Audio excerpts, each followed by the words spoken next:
गायत्री साधना द्वारा हर तरह के विष का अंत हो जाता है। हर तरह का विष यानी प्रत्येक प्रकार का विष। और कैसा विष? जो काम का हो, क्रोध का हो, लोभ का हो, मोह का हो, अहंकार का हो, कुमार्ग पर ले जाने का हो। इसलिए कहा है कि जब काम की अग्नि जल उठे तब काम, क्रोध, लोभ, मोह, अहंकार तुम्हें कुमार्ग की ओर ले जाते हों और तुम्हारे अंदर विष भर दें, तब गायत्री मंत्र का जप करो।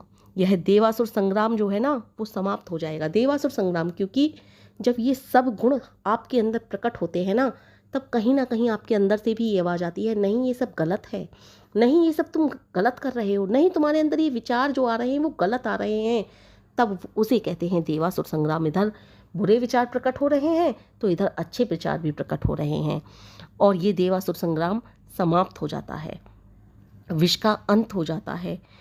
गायत्री मंत्र के जप से सांप के विष का कोई प्रभाव नहीं पड़ेगा। इस विषैले सांपों का, जो काम के हैं, क्रोध के हैं, लोभ के हैं, मोह के हैं, मत्सर के हैं, अहंकार के हैं, इनका कोई प्रभाव नहीं पड़ेगा। बार बार जप करोगे तो कामनाओं का विष समाप्त हो जाएगा। चित्त की वृत्तियों पर विजय प्राप्त कर पाओगे। 108 वृत्तियों को जो जीत लेता है ना, उसे 108 कहते हैं। और जो बड़ा योगी और महात्मा हो, जिसने अधिक वृत्तियों पर विजय प्राप्त कर ली हो, उसे 1008 भी कहते हैं। किंतु यह विजय कब मिलेगी? यह विजय मिलेगी गायत्री मंत्र के जप से, गायत्री मंत्र की औषधि से, गायत्री मंत्र के जाप से। जो गायत्री मंत्र में लीन हो जाएगा, जो गायत्री मंत्र में गायत्री माँ को ही सब कुछ मान लेगा, परमेश्वर का ध्यान करेगा, जप करेगा श्रद्धा पूर्वक, विश्वास के साथ और निस्वार्थ भाव से, उसे अवश्य विजय प्राप्त होगी। कुछ लोग कहते हैं कि गायत्री को इतना महत्व क्यों देते हो, गायत्री को ही जड़ी क्यों कहते हो? इसलिए कि कामना रूपी सर्प को, विष को गायत्री मंत्र दूर कर सकता है। गायत्री मंत्र इतना बड़ा मंत्र है कि इस मंत्र की प्रशंसा विरले से विरले व्यक्ति भी पूर्ण रूप में नहीं कर पाए। गायत्री मंत्र की प्रशंसा सभी करते हैं लेकिन पूर्ण रूप से नहीं कर पाए। इसलिए कामना रूपी सर्प के विष को दूर कर सको आप, उसके लिए सब कुछ पर्याप्त है जो गायत्री मंत्र का जप करेगा। उपनिषद के ऋषियों ने अपने अपने अनुभव बताए हैं।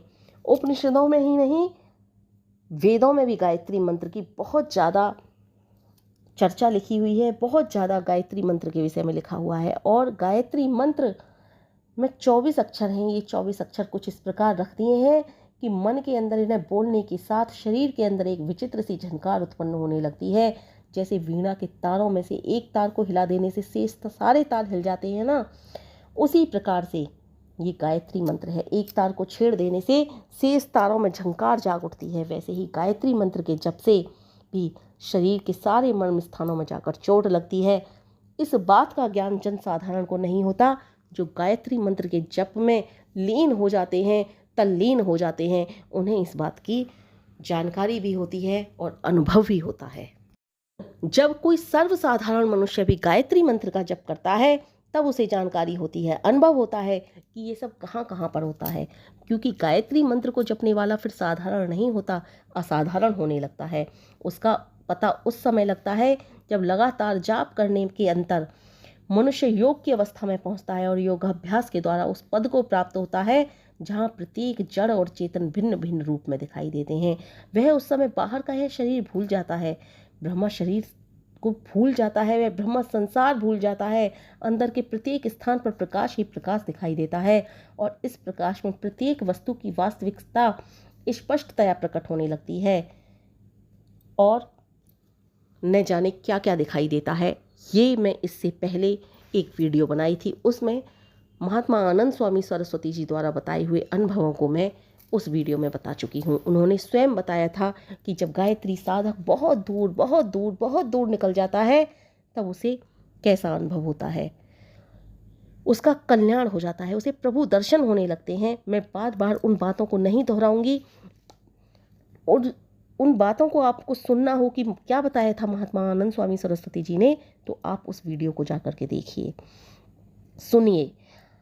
और उससे आगे मनुष्य को आत्मा के दर्शन होते हैं। लेकिन ये सब कुछ ऐसे ही नहीं होता, बहुत बहुत बहुत दिन लग जाते हैं, बहुत सालों लग जाते हैं इन चीज़ों में।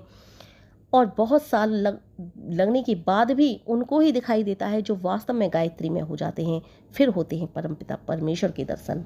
और ये सब की सब श्रेणियाँ, ध्यान की ये अवस्थाएं उस मनुष्य को मिलती हैं जो गायत्री मंत्र की उपासना करता है। उसकी वीणा जब गायत्री के झनकार से गूंज उठती है तब सब किवाड़ खुलने लगते हैं।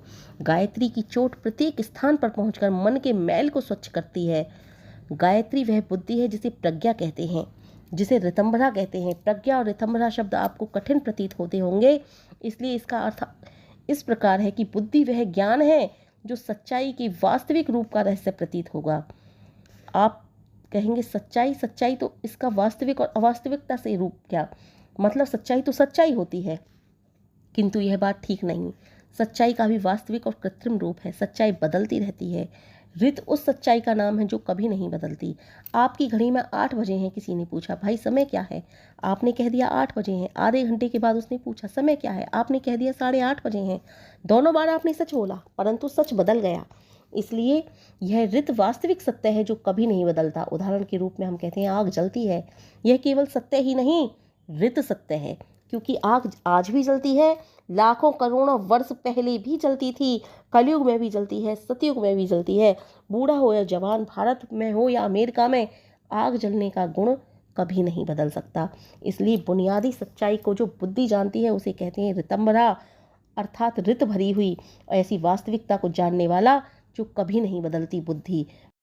ऋत भरी हुई बुद्धि सिर्फ और सिर्फ गायत्री मंत्र के जप से मिलती है। ऐसी बुद्धि जो आपके जरिए हमेशा सबका भला ही भला कराती है। आप किसी भी निर्णय को लेंगे वो भलाई में ही होगा, सबके हित में ही होगा।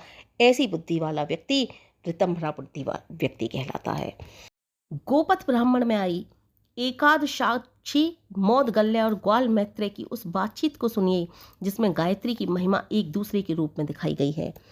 एकाद साक्षी जिसकी 11 आंखें खुली हों, ऐसे मौदगल्य से ग्वाल मैत्रेय से पूछा महाराज गायत्री में जो सविता शब्द आया है इसे भर्गो देवस से कहा है और इससे जो प्रार्थना की है कि तू हमारी बुद्धि को प्रेरित कर। अब ये प्रश्न है कि क्या वास्तव में यह सविता प्रेरणा करता है। मौदगल्य ने उत्तर दिया हे मैत्रेय, वेद छंद अर्थात आनंद के साधन है। आनंद को ऋषियों से अन्न भी कहा जाता है। ऋषियों ने अन्न भी कहा है क्योंकि आत्मा उस आनंद के लिए वेद के पास आता है। जब तक यह न मिले तब तक भूखा रहता है। उस आनंद रूपी अन्न को पाने का साधन जहाँ वर्णन की नहीं किया गया वहाँ स्पष्टतया कहा है सविता धी को बुद्धि को अर्थात कर्म की ओर करता है। ग्वाल मैत्रेय ने पूछा ये 11 आंखों वाले सविता क्या और सावित्री क्या है। मौदगल्य ने उत्तर दिया मैत्रेय, मन सविता है और वाणी सावित्री है। मन प्रेरणा करता है तो वाणी बोलती है। अग्नि सविता है, पृथ्वी सावित्री है, जो कुछ इससे मांगो वही देती हैं। आम की गुठली को बोओगे तो आम देती है। मिर्च का बीज डालो तो उसमें उस स्थान पर मिर्च भी देती है। नीम भी होता है, ऐसा ही गन्ना भी होता है। सोना और चांदी भी इसमें है, लोहा और पत्थर भी है। इसका हृदय फोड़ो, कुदाल लेकर इसको खोदो तो वह पानी भी देती है, मधुर मीठा पानी। किंतु यह सब कुछ इसे देने के लिए अग्नि कहता है।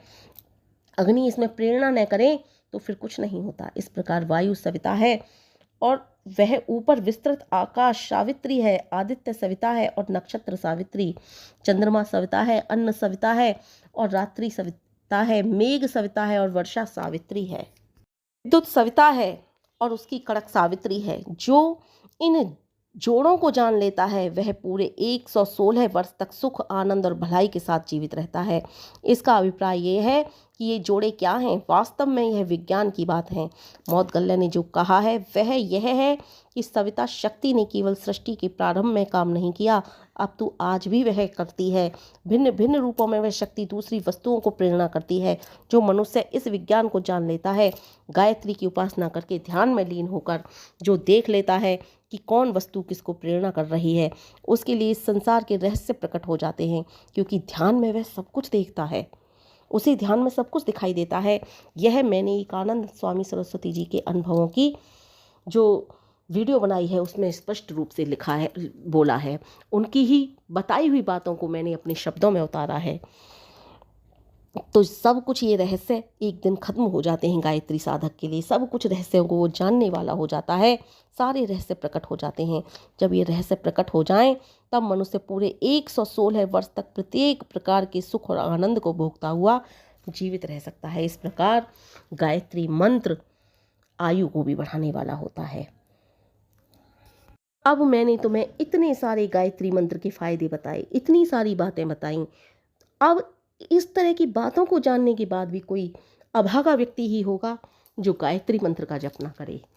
कोई ऐसा व्यक्ति ही होगा जिसका वास्तव में भाग्य खुलने का नाम ही नहीं ले रहा होगा, या भाग्य खुलने वाला ही नहीं होगा, या उसकी बुद्धि वास्तव में निर्बुद्धि ही होगी जो गायत्री मंत्र का जप न करेगा।